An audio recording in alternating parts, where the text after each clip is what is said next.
Welcome to This Week in Mediaocrity, where we present you with all the best and the worst of the media. I'm your host, Joel Foster, and I never thought I would hear golden showers mentioned so much in 1 week. I didn't want to write about Donald Trump this week. I planned to cover Israel, but like a herpes infection, the Donald came calling again.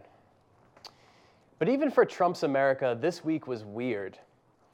It all began Tuesday night when CNN and BuzzFeed reported on a 2-page memo added onto the intelligence report that was shown to Trump and Obama last Friday. Let me start by saying the report hasn't been verified, and it isn't proven that this was shown to them. And I have to say that because what the report contains is shocking and uncomfortable enough that I would hate to be a parent having to explain why there won't be a President Trump. That is, if this all turns out to be true. All right, you've probably all heard about the golden showers, so let me start there. The report says that Trump paid 2 prostitutes to play water sports on a hotel bed. See, he is a job creator after all. The weirdest part is that the bed supposedly was where President Obama once slept on in a visit from years before. Oddly enough, the presidency won't be the first time that Trump's pissed on Obama's bed. But the major section of the report deals with Russia's attempts to put Trump into the presidency. It says that they've been grooming him for the position for about 5 years and commissioned a disinformation campaign and a hacking campaign to get him in there. Russia is also alleged to have convinced Trump to ignore the Ukraine on the campaign trail so that they can keep their little war crime wonderland going. In return, Trump would instead criticize NATO, which has turned out to be exactly what Trump has been doing. Let's take a look.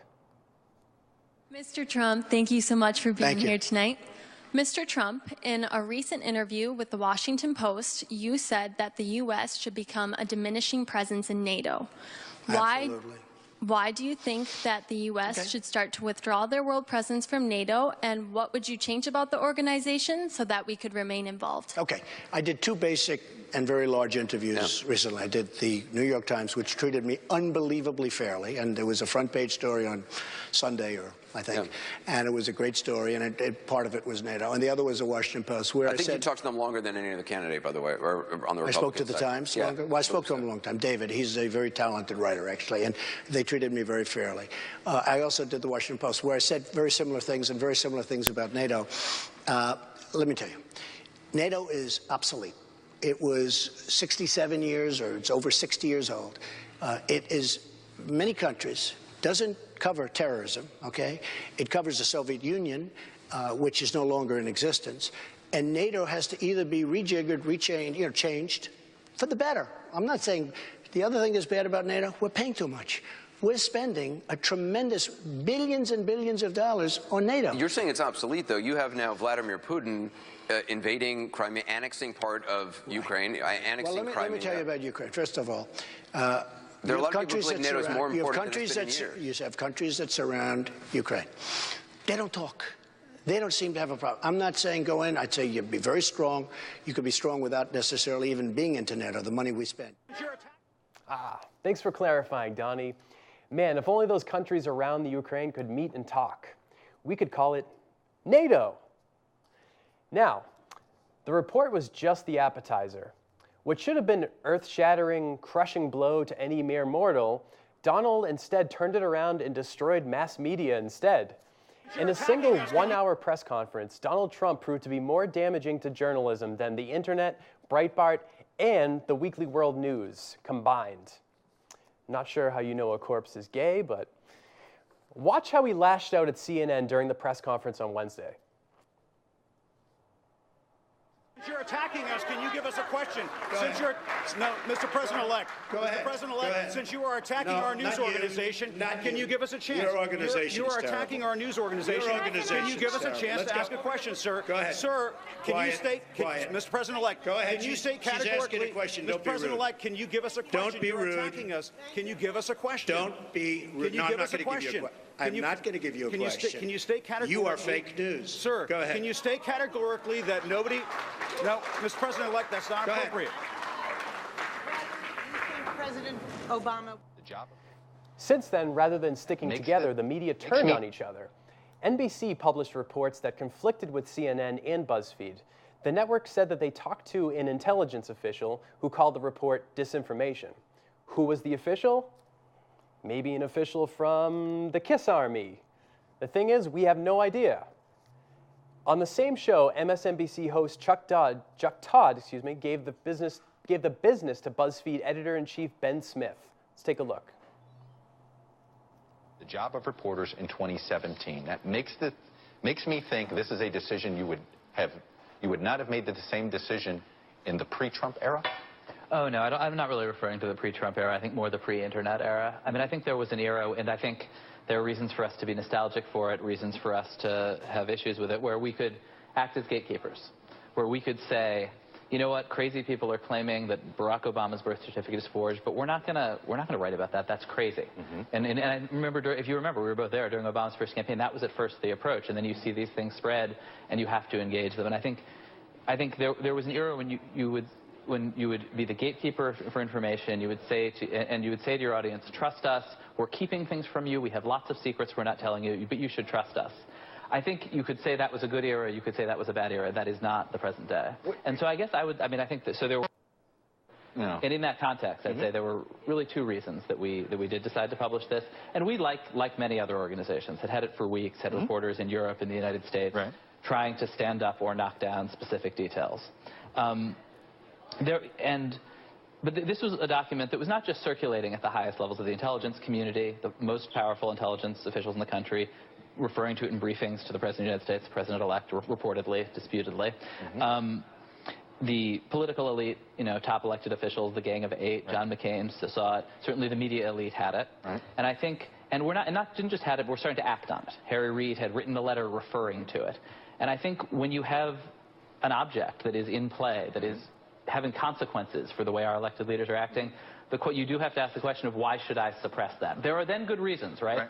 Once, though, it emerges, as it did last night, that in the public conversation that there is this secret document floating around full of dark allegations that we will not repeat to you, that I feel like in this era you really have to show your readers what that is in an appropriate context. In our original report, I mean, if you read what we wrote, it stressed that there were real solid reasons to distrust this. It noted two specific errors. All right, but you talk about context and you talk about putting the responsibility on the readers, but at the same time, don't you have a responsibility of not spreading false information? Are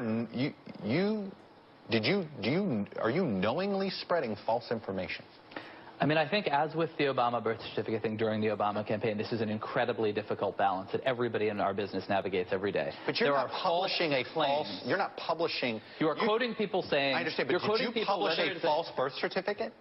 We certainly quoted the President-elect of the United States making false claims about it. And years ago, we debated whether we should quote regular citizens in Iowa saying, I don't believe his birth certificate. And I remember us thinking at first, we probably shouldn't, that we shouldn't pass that on, and then saying, you know what, this has become a force that is impacting the conversation. The information environment, fake news, are now they're factors in the conversation. But haven't you just participated? I mean, look, the fake news thing has turned into this, I think different kinds of information. Didn't you just, and I know this was not your intent. I've known you a long time. But you just published fake news. We just published a dossier. No, I think that's a really... Why is that an unfair description?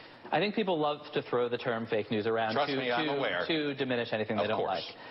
But I think this was a real story about a real document that was really being passed around between the very top officials of this country. And then the question you say is, okay, it's okay for you, Chuck Todd, to see this document. It's okay for me to see it. Okay for John McCain. Okay for the CIA. Why is it not okay for your audience? Or why is it, like, which of your audience members are you comfortable showing it to? And I think when people are, as Harry Reid did, top officials are making, not just seeing it, making decisions based on it, it is appropriate to tell your audience and to respect the fact that they can say this looks like nonsense. All right, I gotta say, the term fake news got played out faster than parachute pants. The problem here is that no one knows who to believe anymore. By being so dishonest, so incredible, Donald Trump somehow was able to kill the concept of credibility. On the conservative site, The Weekly Standard, they published an article that tried to prove the Trump report was fake. Their main argument was that it came from a former British intelligence officer, Chris Steele, who worked for a private intelligence company. They argued that this guy isn't credible, and since he was paid by Trump's opposition, they have even less credibility. But in the past week, we've seen Julian Assange, Vladimir Putin, Lance Armstrong, all quoted as credible sources. So credibility lost credibility. That's so meta, bro. Ironically, the Weekly Standard argued that the report is fake for the very same reason why we should doubt NBC's disinformation claim. The Standard said we can't confirm who wrote the memos. Maybe a senior intelligence official wrote it. And the rift in the media continued. New York Magazine said that Trump owned the media at the press conference and made fools of CNN. And they're kind of right, he did. But this isn't a good thing. Before I move on, I want to step back a bit and talk about a book, because I like to kill momentum. I figure start with the golden showers, move on to a book review, right? The book is called This Town. It was written by veteran New York Times reporter Mark Leibowitz. In it, he talks about the parasitic relationship between the DC press and the political world. Basically, politicians rely on journalists to make them look good, and journalists depend on politicians for inside information. It's like bloodsuckers feeding on bloodsuckers, stuck in an endless loop of ego. But there's a reason why I'm telling you about the book, and it's not to give you a glimpse into my exciting social life. The main point here is that journalists have to kiss up to the current administration and the bigwigs so they'll have sources for their stories. If they make enemies with the big players in Washington, then they get shut out. And this is what's happening with CNN and BuzzFeed right now. They're getting blacklisted. NBC, on the other hand, may be kissing up, maybe because they got beat to the punch. We don't know. But they also invest in BuzzFeed, so if the report turns out to be true, they also kind of win. So it's a smart move on their part. But what about the report? We seem to be forgetting that we should probably find out if it's true or not. If Russia is controlling Donald Trump like a puppet made of pudding and carrot cake, I'd like to know either way, if only to finally have real life turn into an 80s action movie. But here's the thing about the report. It might be true, it might not be true. Personally, I haven't made a decision yet. But as much as I really want it to be true, I also kind of don't want it to be true. And it's not because what will happen to Trump. I don't care about that. But I'm afraid of what's going to happen afterwards in the country. Because you know what Trump will say. He's already got the tweet ready to go. And Breitbart will say the same thing. Probably some conspiracy. They probably already have the article ready to go. And if you've ever been on Breitbart, you know that those are some angry people. And they have lots of guns. So for the sake of saving the country from apocalypse, I sort of, but not really, hope the report is fake news. All right, that's all the time I have for today. Catch me next week with another installment of This Week in Mediaocrity. I am Joel Foster. Thank you for watching.